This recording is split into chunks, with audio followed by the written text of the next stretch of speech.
Voilà, et donc l'objet de la formation, c'est de traiter l'utilisation des atlas numériques en classe. Donc, contrairement à la première partie de ce matin, ici, ce ne sera pas une démarche technique, mais plutôt une réflexion didactique et pédagogique par rapport à l'intérêt de l'utilisation des atlas numériques en classe avec les élèves.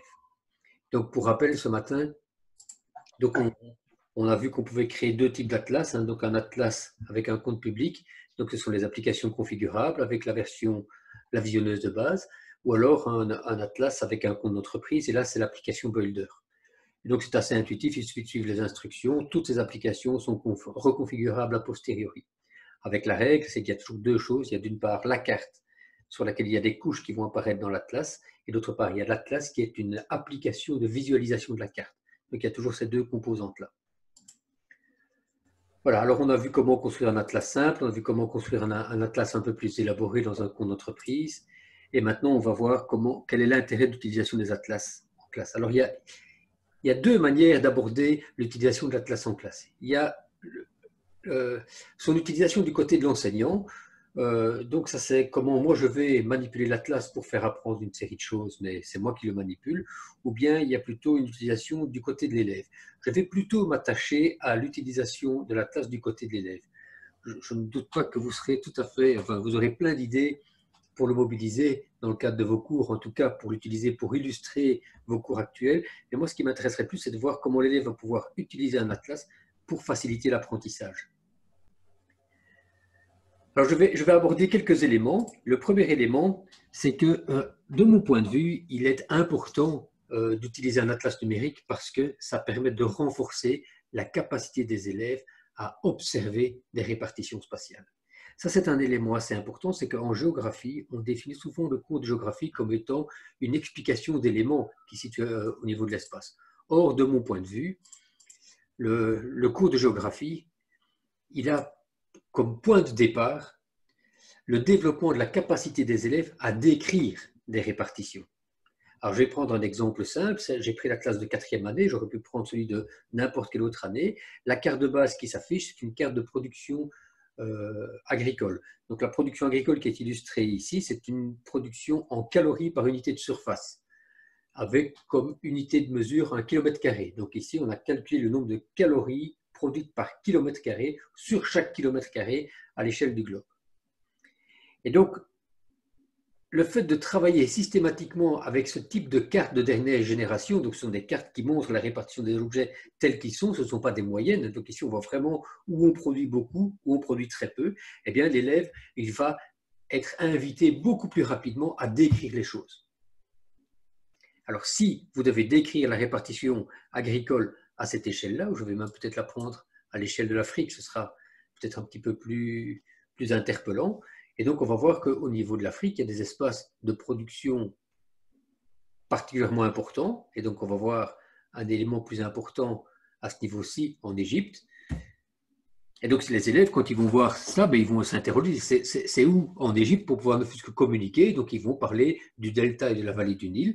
Et donc, le fait de forcer ou d'amener ou de proposer aux élèves des supports qui invitent à la description, ça va aussi inciter les élèves à développer tout un vocabulaire spatial pour décrire les choses, c'est-à-dire à développer la connaissance essentiellement aussi de repères spatiaux.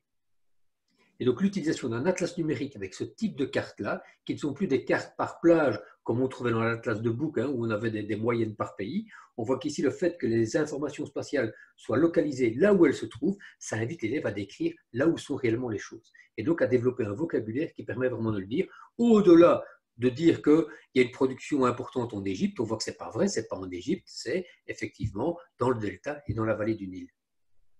On va voir qu'en Afrique, la production est particulièrement faible à certains endroits, mais pas partout. Elle est plus importante à certains endroits et pas partout. Et donc, vous voyez, l'intérêt de travailler avec un atlas numérique, c'est qu'on va travailler beaucoup plus avec des cartes. Et donc, axer la formation géographique sur un point de départ qui est la description des phénomènes, la description spatiale, des phénomènes.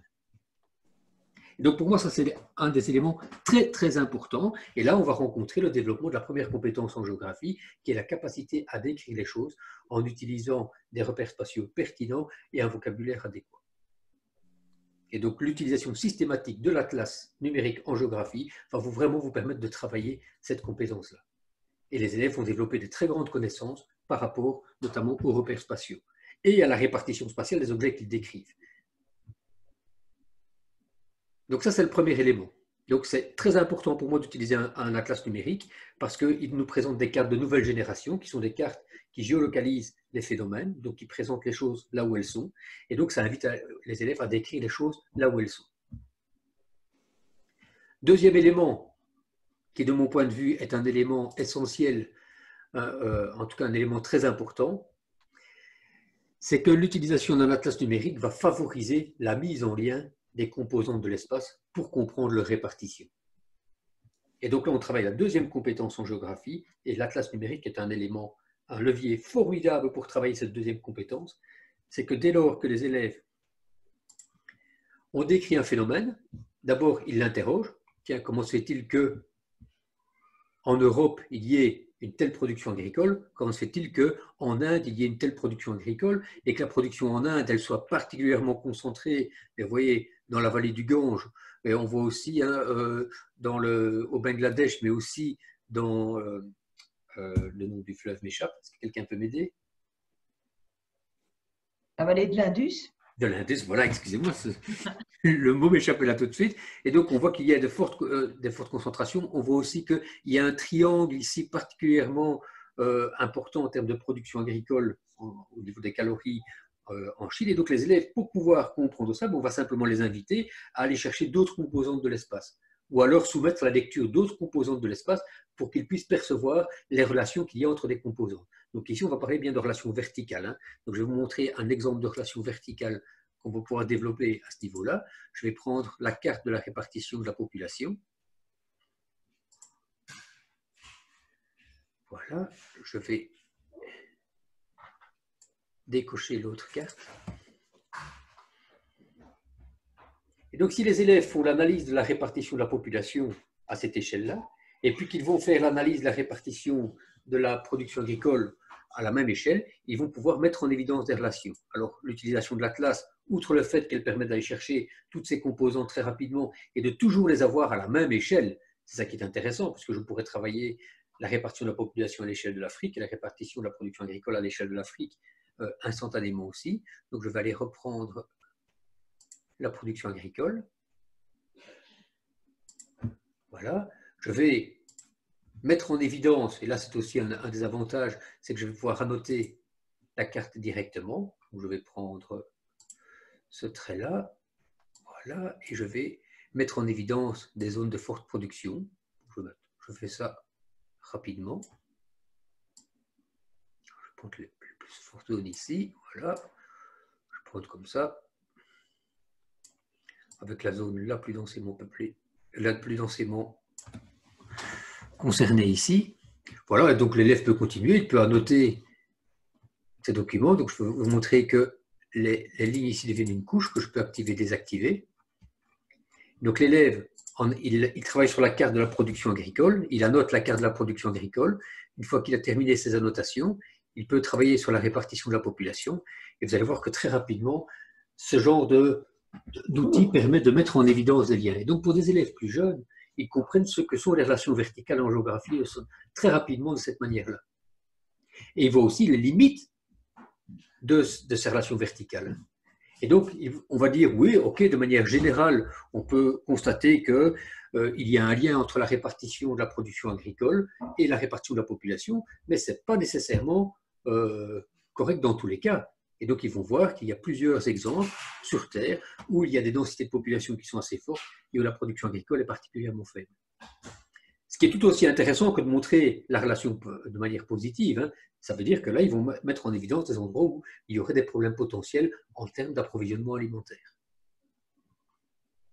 Donc, vous voyez, donc, il y a déjà au moins deux aspects pour lesquels l'utilisation de l'atlas est vraiment un levier pour faire apprendre les compétences qui sont attendues en géographie. D'abord, pour travailler les répartitions spatiales, quel que soit l'objet. Donc, qu'on soit de la 3e à la 6e, on décrit des répartitions spatiales. L'atlas est un outil très efficace pour ça. Et un deuxième élément, c'est pour travailler la deuxième compétence, c'est mettre en lien des composantes de l'espace. Mettre en lien pour montrer effectivement les liens qui existent, mais aussi, et surtout avec les élèves, quand on va vers la sixième, les limites de ces liens. C'est-à-dire, OK, on voit qu'il y a des liens, mais ce n'est pas parfait partout. Et donc, ça apprend aux élèves aussi à nuancer leurs propos au niveau géographique. Ce qui était quand même très difficile avec les atlas classiques, hein, puisque les atlas ne géolocalisant pas les informations, on avait une répartition très moyenne. Si je dis par exemple qu'en Afrique, la production agricole est importante, enfin, au niveau de l'Afrique, on voit que ce n'est pas vrai, ce n'est pas en Égypte. Hein, ce n'est pas en Égypte, c'est dans le delta et dans la vallée du Nil. Et donc, on est beaucoup plus précis avec ce genre d'éléments et on parvient beaucoup plus vite à faire les nuances. Et donc, déjà, le fait de voir qu'en Égypte, la production agricole peut être relativement importante et que c'est dans le delta et dans la vallée du Nil, c'est intéressant parce que l'élève va tout de suite comprendre qu'il y a la dimension de l'eau qui est un élément capital, évidemment, pour la production agricole. Voilà, ça c'est un deuxième élément qui me paraît être un élément particulièrement important au niveau de l'apprentissage en géographie et le fait qu'il est, à mon avis, de plus en plus compliqué de se passer des atlas numériques. Et si on se passe des atlas numériques, ça veut dire qu'on va rendre l'apprentissage beaucoup moins accessible ou beaucoup plus complexe pour les élèves. Un troisième élément qui me paraît assez intéressant, c'est le fait de pouvoir changer d'échelle en permanence. C'est vrai qu'avec les atlas classiques, on peut changer d'échelle, mais ça veut dire qu'on va changer de page, on va chercher une autre carte. Bien souvent, la représentation ne va pas être la même. L'intérêt de l'atlas numérique, c'est qu'à tout moment, c'est ce que je viens de faire ici, on va pouvoir passer à n'importe quel espace et zoomer sur n'importe quel espace pour en voir les spécificités. Ça paraît être un détail, mais ça permet à l'élève toujours de nuancer aussi les répartitions. Quand on parle de faible production agricole, par exemple, on a des zones de plus faible production au niveau des Alpes, au niveau des Carpates qu'on peut voir apparaître, ou au niveau même du Massif central. Quand on parle de faible production et qu'à côté de ça, on voit la production dans le Sahara, on arrive beaucoup plus facilement à nuancer ce que veut dire fort ou faible. C'est peut-être faible au niveau des Alpes, mais la production agricole au niveau des Alpes est bien plus importante qu'elle ne l'est dans le Sahara. Et donc, on change d'échelle à tout moment. Ça devient un élément qui fait partie de l'observation. Donc, on n'est plus dans une démarche particulière où il fallait se munir de cartes supplémentaires. N'importe quelle carte est un support de changement d'échelle. Donc, ça, c'est le troisième élément qui me paraît important dans le cadre d'utilisation de l'atlas. Et alors, un autre élément qui est pour moi aussi un élément particulièrement important, notamment au niveau du premier degré, c'est que toutes les notions où toutes les représentations conceptuelles vont pouvoir être associées à des réalités. Alors, je vais vous illustrer le propos. Si je prends ici la répartition de la population, et je vais effacer mes annotations. Si j'observe la répartition de la population en Chine, je vais voir qu'il y a une densité de population particulièrement importante dans un triangle, hein, ce qu'on nomme de plus en plus le triangle d'or. Que ce triangle d'or, ce n'est pas n'importe quel espace. Je peux aller prendre une autre couche, je vais prendre par exemple le relief. Voilà, donc vous allez voir tout de suite le lien qu'il y a. Enfin, les élèves pourront voir très rapidement le lien qu'il y a entre des répartitions de population et du relief, mais qui a aussi des limites. Hein. Les populations n'habitent pas que dans des plaines. On va voir que dans certaines zones de Chine, il y a des populations qui ne sont pas dans des plaines, mais qui sont quand même dans des reliefs moins accidentés que ce qui se trouve en périphérie. Mais ce qui est aussi intéressant, c'est de pouvoir aller mettre une réalité sur cette densité de population, parce que cette carte-là, elle est très conceptuelle. Hein. On me dit qu'il y a beaucoup d'habitants parce qu'on a mis une couleur. Alors, vous vous rendez compte du chemin qu'on fait. Nous, on dit une couleur plus intense, ça veut dire beaucoup plus de population. Mais ça veut dire quoi concrètement? Comment est-ce que l'homme occupe l'espace dans ces régions les plus peuplées du monde? Puisqu'on est bien dans une des régions les plus peuplées du monde. Donc, on va aller voir en Chine, on ira voir dans la vallée du Gange, et on va pouvoir permettre de mettre une réalité sur cette notion-là. Alors, je vais prendre dans ma bibliothèque, je vais prendre l'imagerie. Je vais supprimer la couche de la population. Je vais quand même juste aller mettre un tout petit repère pour vous rappeler de l'endroit où on va aller observer les choses. Donc, je vais juste mettre un point ici. Donc, on aimerait bien aller voir à quoi ressemble la population à ce niveau-ci.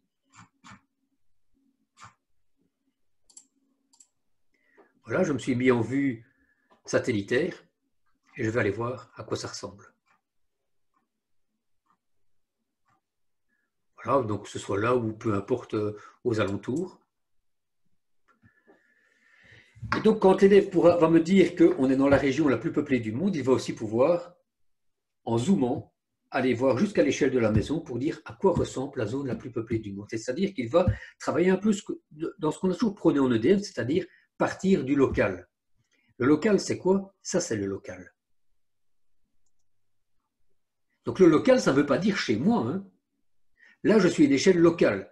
Et donc, je suis à une échelle à laquelle l'élève va pouvoir reconnaître des éléments qui lui sont familiers.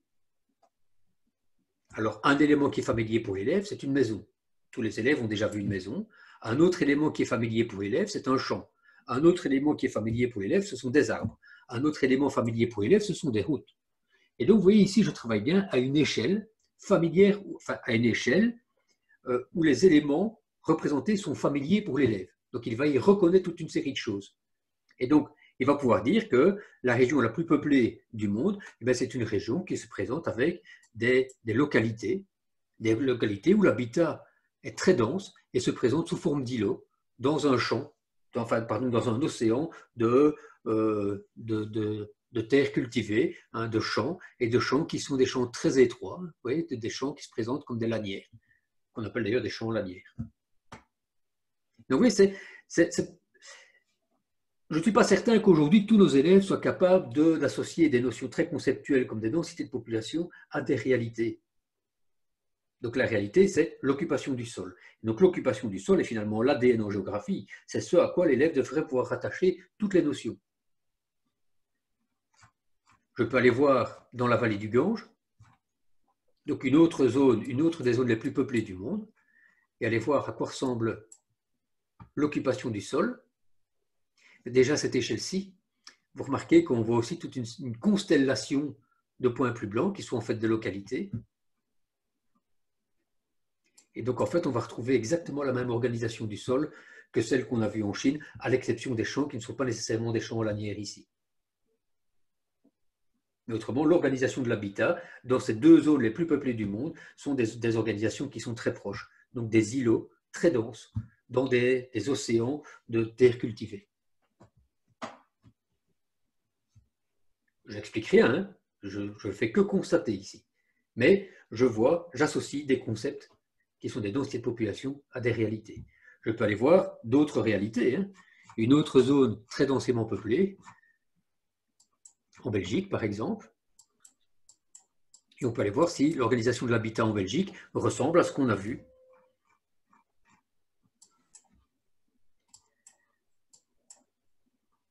Je peux changer d'échelle à n'importe quel moment, vous allez voir que, ici, vous reconnaissez, donc ici c'est le port d'Anvers, donc je vais me mettre dans une région, voilà. Voilà. Et ici, l'élève va voir qu'on est dans une zone très densément peuplée, mais ça n'a rien à voir au niveau de l'occupation du sol par rapport à ce qu'on a vu en Chine ou par rapport à ce qu'on a vu en Inde. Là, on n'a pas des localités très denses, très concentrées dans un océan de culture. On a un habitat très important, avec des zones de forte concentration, mais aussi une très grande dispersion de l'habitat entre ces localités. Et donc, il y a une plus forte imbrication de l'habitat dans les zones cultivées.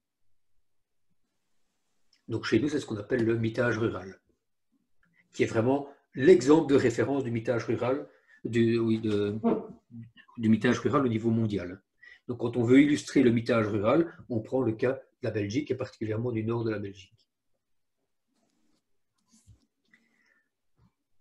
Donc voilà déjà 4 raisons qui font que, de mon point de vue, il est particulièrement intéressant d'utiliser un atlas numérique avec des élèves.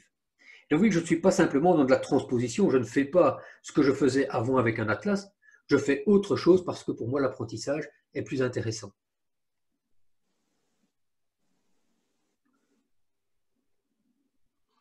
Oui, j'aurais pu prendre un autre exemple qui est aussi, que je prends souvent mais qui est très parlant, c'est l'utilisation du sol en Amazonie, puisque la plupart des élèves sont persuadés que si on déforeste en Amazonie, c'est pour cultiver du soja, et donc on peut les amener et toujours voir les choses. Et tiens, on a cette représentation-là, allons voir. Et donc si je prends dans l'État Rondônia, qui est vraiment l'exemple le plus flagrant de la déforestation, puisqu'il y a 30 ans, il n'y avait à peu près rien de déforesté ici. Vous allez dans n'importe quel espace déforesté et vous regardez l'occupation du sol. Et donc là, je vais de nouveau passer à une échelle qui est une échelle familière pour l'élève, où l'élève va reconnaître des routes, des maisons, des champs, éventuellement même des vaches, enfin peu importe. Et voilà, on va lui demander simplement de reconnaître, de dire ce qu'il voit. En tout cas, il pourra dire qu'il ne voit pas de culture. Et qu'il va pouvoir observer partout et qu'il ne verra que très rarement des terres cultivées. Par contre, il verra très fréquemment des espaces qui ressemblent à ceci. Donc, ce sont des espaces où on voit que la terre est mise à nu et qu'il y a des traces qui sont laissées. Et ce sont les traces qui sont laissées par le bétail. Ça, ce sont des paysages typiques d'élevage extensif. Et donc, l'élève va pouvoir dire, pas par des connaissances théoriques, mais par une observation concrète, qu'il va pouvoir faire à de multiples endroits, que la déforestation en Amazonie se fait essentiellement pour mettre en place de l'élevage extensif.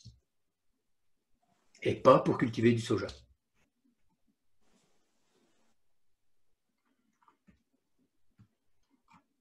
« 80% de la déforestation en Amazonie, c'est pour l'élevage extensif. » Donc voilà des exemples très concrets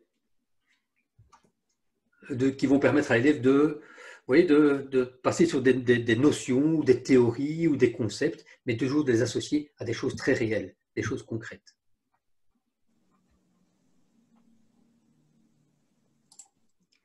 Alors, il y a toute une série d'autres éléments qui sont intéressants. Et donc là, ce sont des choses un peu plus techniques ou pratiques hein, qui inciteront à utiliser un atlas. C'est que on va pouvoir, et ça je vous l'ai déjà illustré, annoter des cartes à tout moment. Pour rappel, quand on annote une carte de cette manière-là, la notation n'est pas permanente. Si vous voulez que les élèves annotent des cartes de manière permanente, vous les invitez à créer un compte ArcGIS, même un compte public. Et là, ils pourront créer, annoter leurs cartes de manière permanente. La possibilité aussi avec un atlas, c'est de placer des signets. Et donc, l'élève, il fait une observation, il se dit, tiens, je voudrais faire des observations en Amazonie, je vais faire 3 observations, et je vais voir pour ces 3 observations l'utilisation du sol. Donc voilà, je fais une première observation à cette échelle-là, je mets un signet, et j'ajoute, et je l'appelle observation 1. Voilà. Je vais faire une autre observation à un autre endroit. Je mets un signet. C'était celui-là. Je vais l'appeler observation 2.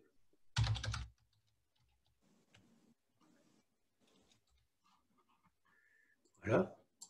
Et donc, on peut en ajouter autant qu'on veut. Et si je veux revoir mon observation 1, je clique dessus. Je vois mon observation 1. Je reclique dessus. Je l'ai mise au même endroit. Donc, je vais ajouter une autre alors. Voilà. Comme ça, je la verrai. Voilà. Et donc ici, l'élève va pouvoir retrouver toutes ces observations directement. Donc on peut ajouter des géosignets. On peut aussi mesurer. Et donc on peut mesurer différents éléments. On va pouvoir mesurer des distances. Des surfaces, donc si j'ai fait une surface, donc elle est en kilomètres carrés, je pourrais la mettre par exemple en hectares.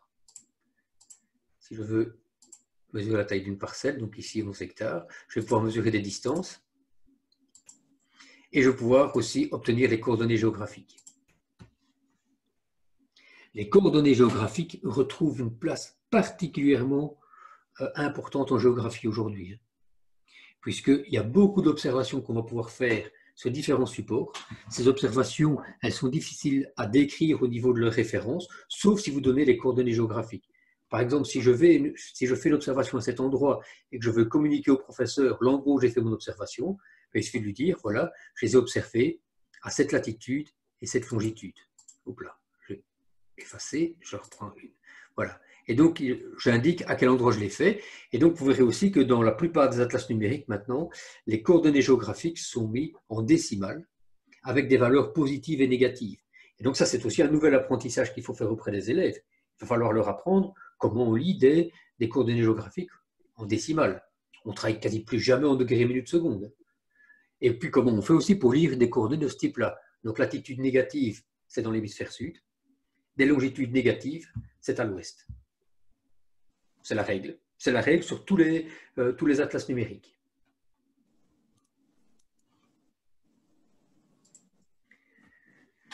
Voilà, alors il y a d'autres éléments encore qui vont s'ajouter, c'est que si j'ai besoin de couches très particulières, eh bien je peux même aller ajouter des couches qui viennent de l'extérieur.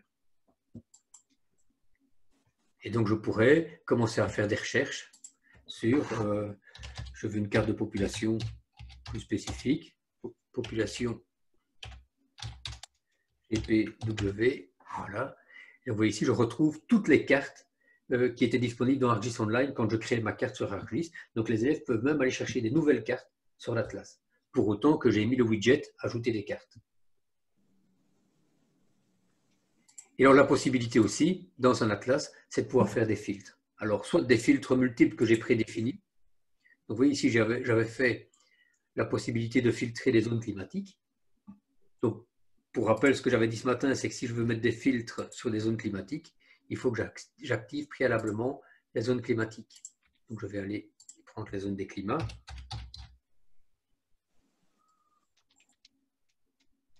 Voilà, je mettrai une échelle qui me permet de les visualiser.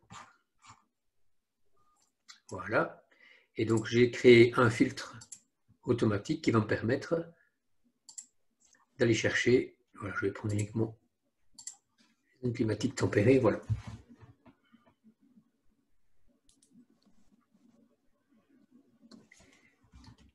Cela dit, quand je n'ai pas mis de filtre automatique, je ne vous ai pas présenté ça ce matin, je vais activer les couches. Je vais aller chercher la couche des barrages.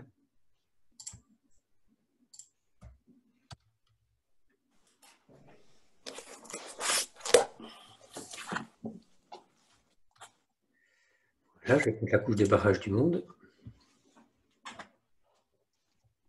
J'ai 3 petits points à côté.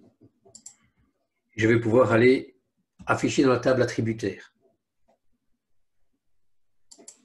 Et en fait, quand vous affichez la table attributaire, vous allez permettre à l'élève de lui-même déterminer des filtres.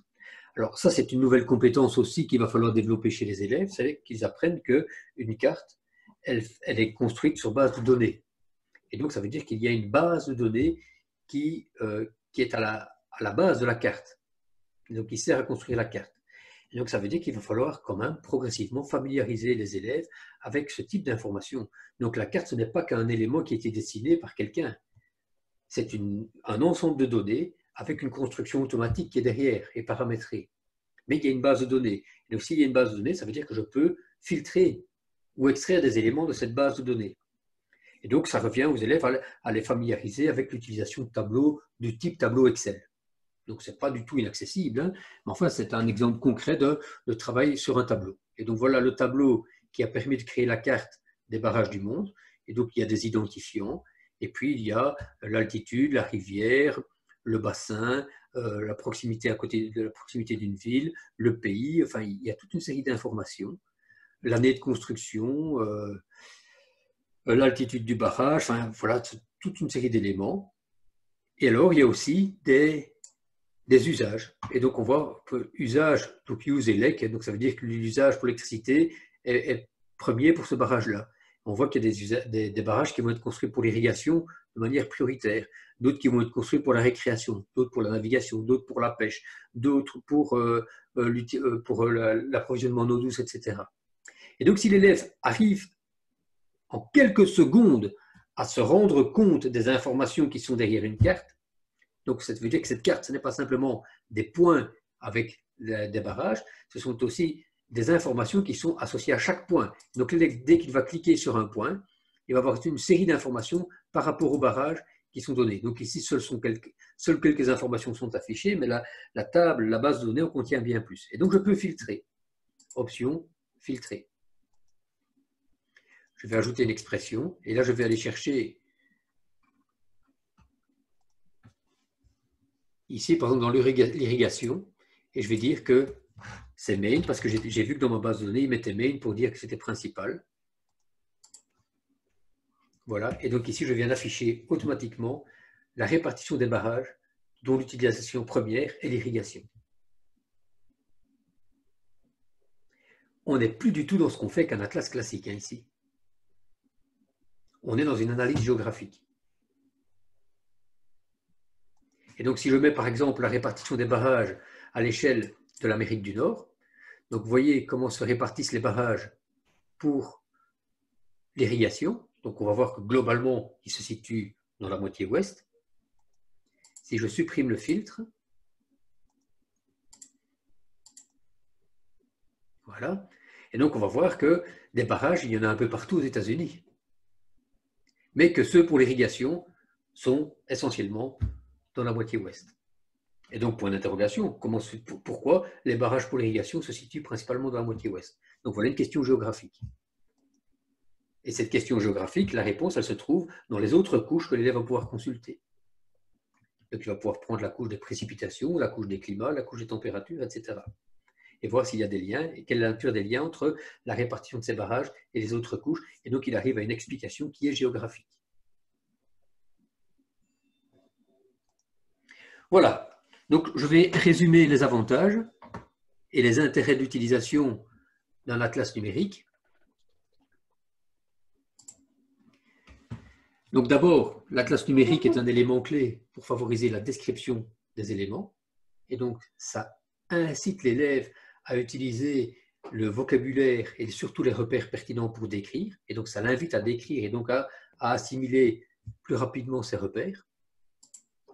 Ça permet à l'élève de travailler sur la notion de lien entre les composantes de l'espace.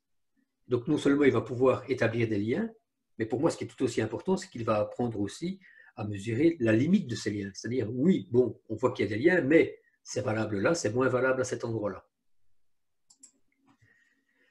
Ça va lui montrer l'intérêt du changement d'échelle, puisque dès qu'il va observer un élément, il va pouvoir en relativiser et dire, voilà, quand c'est important, ben oui, c'est important, mais c'est moins que ou c'est plus que à tel endroit ou à tel autre endroit. Et donc, il va développer cette maîtrise de la description en décrivant de manière relative par rapport à d'autres endroits.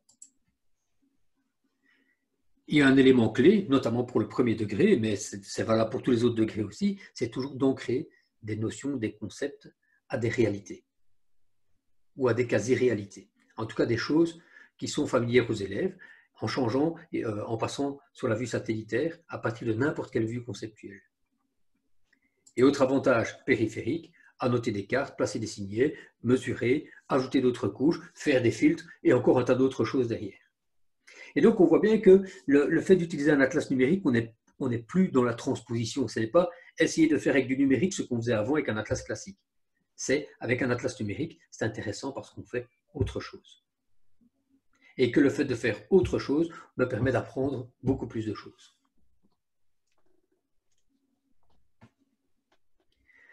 Voilà, j'ai été un peu long, il est déjà 11h34, mais je voulais faire un peu un éventail de toutes ces possibilités parce que je pense que cet aspect pédagogique et didactique me permet aussi de prendre un peu de recul par rapport à toute la technicité qu'il y a derrière ArcGIS Online et de montrer qu'en fait cette technicité, elle a aussi un très grand intérêt au niveau didactique.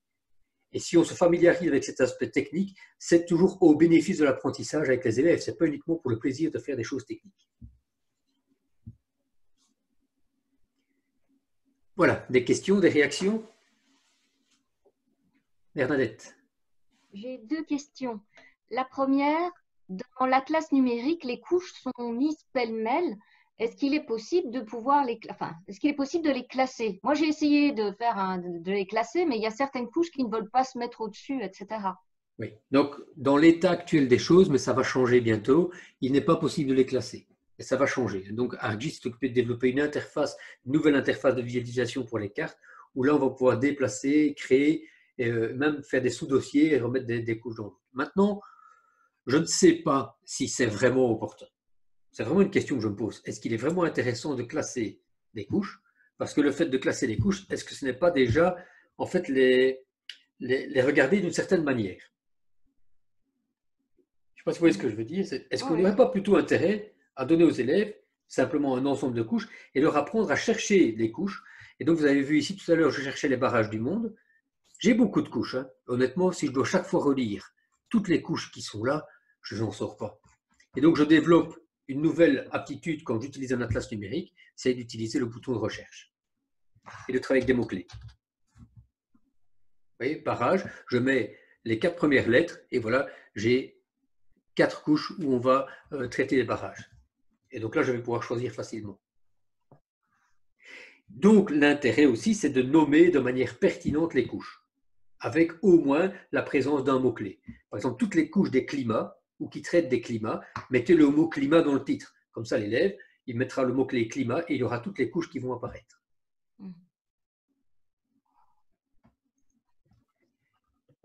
Et alors, j'avais une deuxième question par rapport au lien. Jusqu'où va-t-on au niveau de l'énoncé du lien pour les élèves? Ah! Oui. Jusqu'où est-ce qu'on va dans l'énoncé du lien pour les élèves? Ça dépend de ce que je veux leur faire apprendre. Si je veux que les élèves puissent mettre en lien simplement la répartition des barrages, par exemple ici, et la répartition des climats, eh bien, je leur demanderai simplement de faire le lien avec la répartition des climats. C'est tout. Parce qu'il y a bien d'autres facteurs qui interviennent hein, là. Mais donc ici, vous voyez, c'est l'objet, les barrages, ce n'est pas ça que je veux faire apprendre aux élèves. Ce que je veux faire apprendre aux élèves, c'est de mettre en lien une composante, peu importe laquelle, ici c'était les barrages, mais ça pourrait être autre chose, et les climats. Donc c'est ça que je voudrais faire apprendre, c'est que d'abord ils aient une notion, ils sachent comment se répartissent les climats en Amérique du Nord, et puis qu'ils puissent pouvoir identifier que cette répartition des climats a des effets sur la répartition d'autres éléments. C'est tout. Et donc si je me dis, qu'est-ce que je veux leur faire apprendre? Maureen? Oui, alors moi j'ai une question qui est toujours un peu la même. J'ai une école où on a très peu de moyens informatiques, donc on arrive petit à petit à avoir un projecteur par local, mais c'est déjà difficile, donc je ne sais pas si j'aurai un projecteur dans tous mes locaux. Et les locaux sont par classe, hein, on n'a pas un local de géographie. Mais donc concrètement, moi un truc où tous les élèves sont devant un ordinateur, on oublie. Au mieux, ils sont à 4 sur une tablette.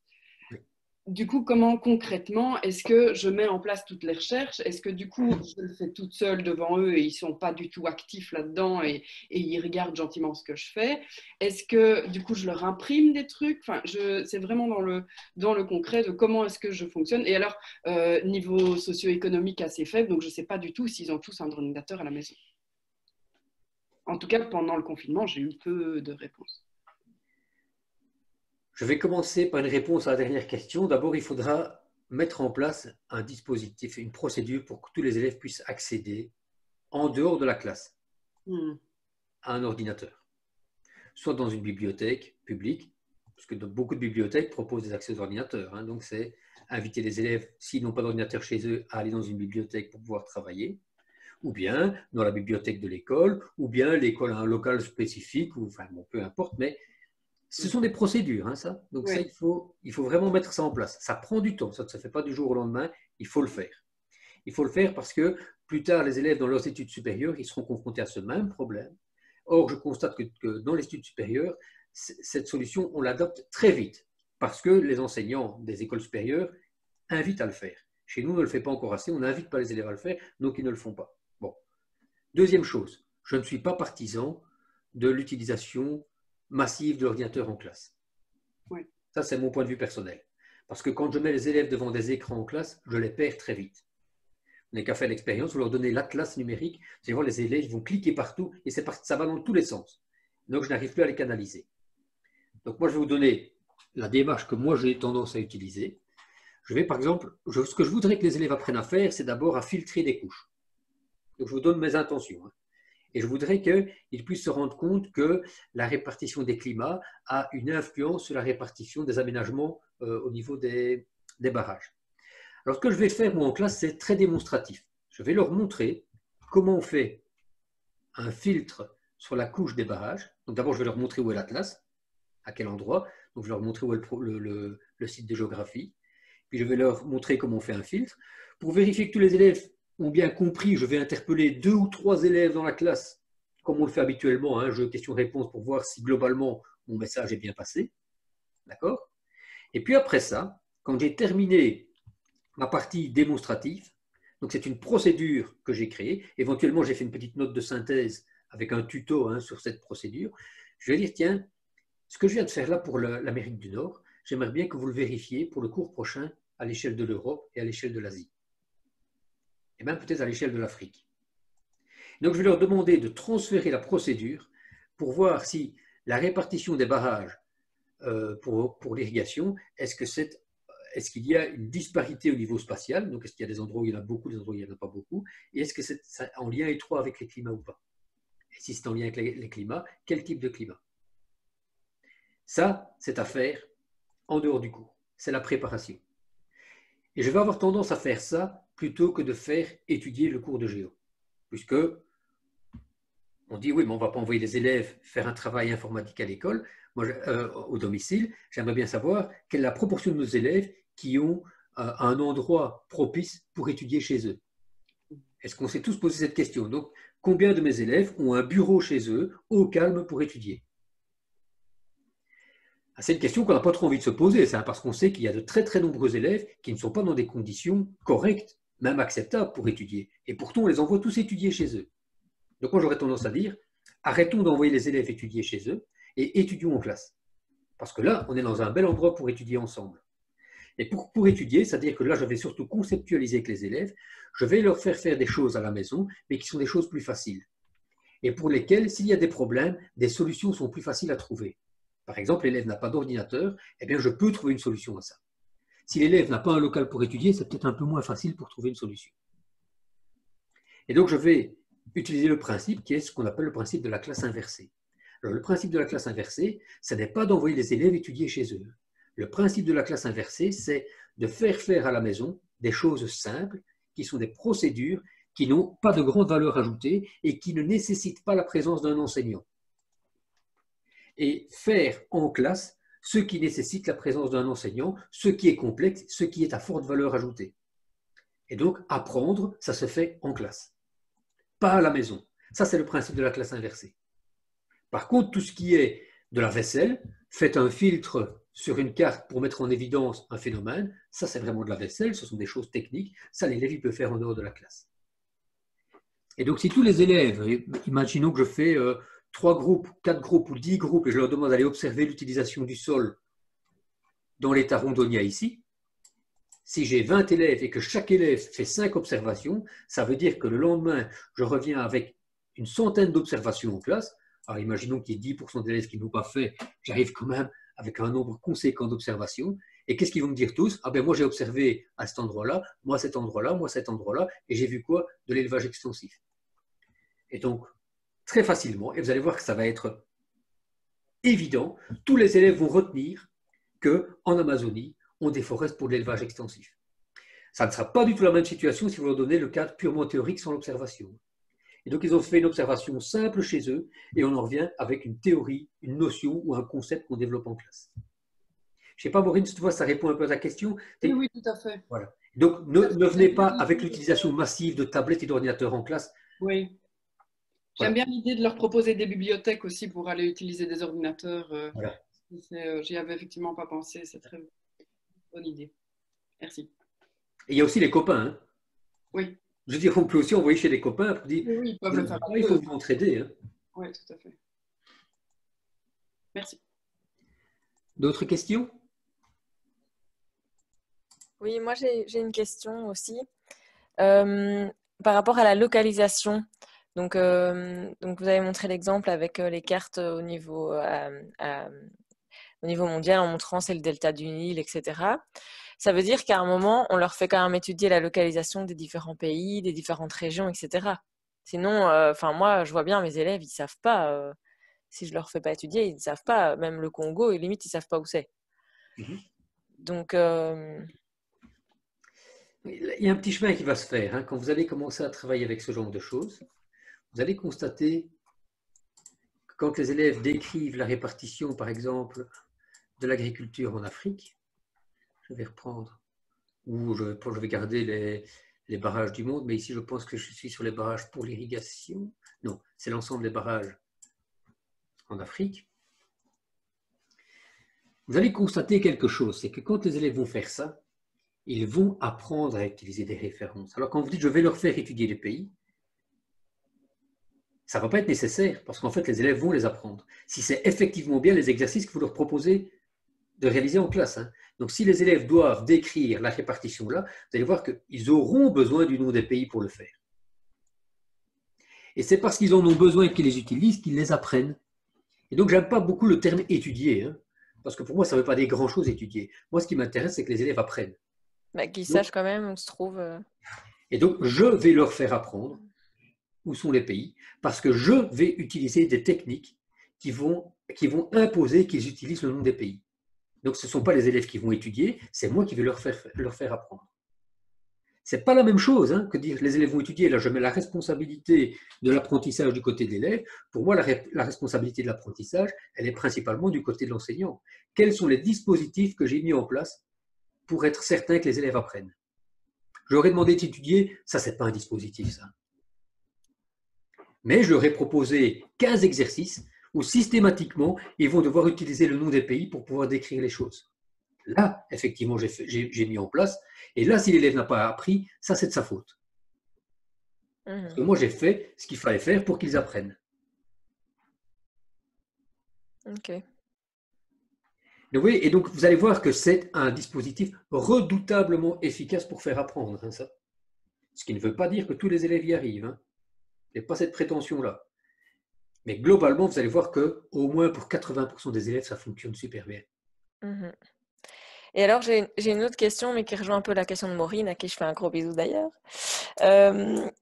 C'est donc par rapport à comment donc vous avez déjà un peu répondu, hein, comment on montre aux élèves tout ça, tout ce qu'ils doivent faire, parce que voilà, pour nous, c'est assez intuitif, on connaît un peu les outils, donc c'est facile. Mais du coup, vous leur montrez juste, vous leur donnez pas, enfin, je suppose peut-être, vous leur donnez des liens vers un tuto ou des choses où ils peuvent peut-être repêcher des informations, parce que parfois, c'est pas évident. S'ils sont 30, on leur montre, ils n'ont pas vu. C'est pas toujours facile après de le refaire chez soi, quoi. Donc, d'où l'intérêt, c'est ce que moi j'ai prévu ici sur le portail, mais vous pouvez soit envoyer les élèves sur ces tutos ou créer vous-même des tutos, c'est qu'il y ait dans tous les cas, par rapport à ces procédures, des tutoriels. Donc, vous voyez, par exemple, ici, comment filtrer une couche dans l'atlas numérique. Donc, ici, c'est justement sur l'exemple des barrages. J'ai prévu un tuto. Donc, ça veut dire qu'en classe, je l'ai fait. Et puis, j'ai mis quelque part une procédure. Et ce que je vais leur demander à la maison, c'est de faire quelque chose sur base d'une procédure établie. C'est-à-dire qu'il n'y a personne qui va s'y perdre. Tous les élèves sont capables de le faire parce qu'ils doivent suivre pas à pas une procédure. Et moi, ce qui m'intéresse, c'est de pouvoir collecter l'information qui est une information de base pour pouvoir la conceptualiser après en classe. D'accord, ok. Merci. Voilà. Donc, n'hésitez pas à utiliser ces procédures-là ou vous en faites de nouvelles.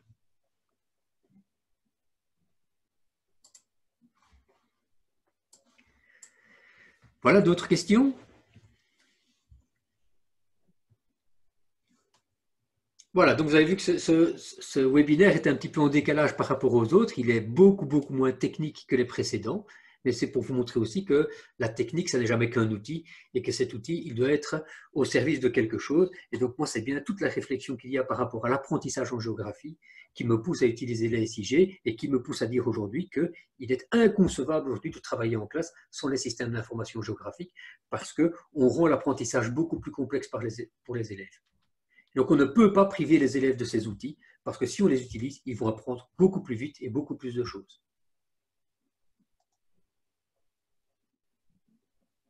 Bonjour, j'ai une petite question. Puisque l'on se base essentiellement sur cet outil en classe, comment parvenir alors à évaluer de manière concrète en classe quand on a 28 élèves et que l'on utilise l'atlas numérique? Comment ça se passe? Et voire même lors d'un examen. Donc, mon idée, c'est bien de faire apprendre des choses aux élèves. Hein. Ouais. Donc, je voudrais leur faire apprendre, par exemple, le nom de toute une série de lieux ou de pays, ou leur faire apprendre des repères spatiaux pour pouvoir décrire des choses. Par exemple, je vais travailler à l'échelle de l'Afrique, ou à l'échelle de la Belgique, ou à l'échelle de l'Europe. Ce qui veut dire que lors de l'examen, je n'ai plus besoin de mon atlas numérique, puisque je l'ai utilisé pour faire apprendre. Donc, je leur donne une carte papier et je leur demande de me faire une description. Et ils connaissent de mémoire toute une série de repères. Et donc, ils vont pouvoir me décrire un phénomène nouveau en utilisant tous les repères qu'ils ont utilisés plus facilement parce qu'en classe, ils avaient utilisé l'atlas. Oui, l'atlas numérique est un outil pour faire apprendre. Hein. Okay. Et donc, lors de l'examen, je n'ai pas besoin de l'atlas numérique. Hein. Sauf si je veux vérifier un savoir-faire. Et donc, si je veux vérifier un savoir-faire, c'est-à-dire est-ce que vous êtes capable de faire un filtre sur un atlas numérique, ça c'est un savoir-faire qui nécessite. Donc là, à ce moment-là, je prendrai des dispositions pour être dans une salle multimédia le jour où je veux évaluer des savoir-faire numériques, si je veux le faire. Ok, très bien, merci. Voilà.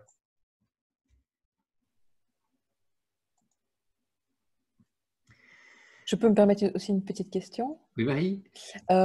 Au niveau de la classe numérique, si les élèves annotent des choses dessus, ça disparaîtra en fait, Tout à fait. systématiquement. Pour que ça reste, il faut qu'on ait le compte entreprise alors. Non, Et le qu'ils aient un compte compte. public fonctionne aussi. Ok, ça va, comme ça je sais. Merci. Oui.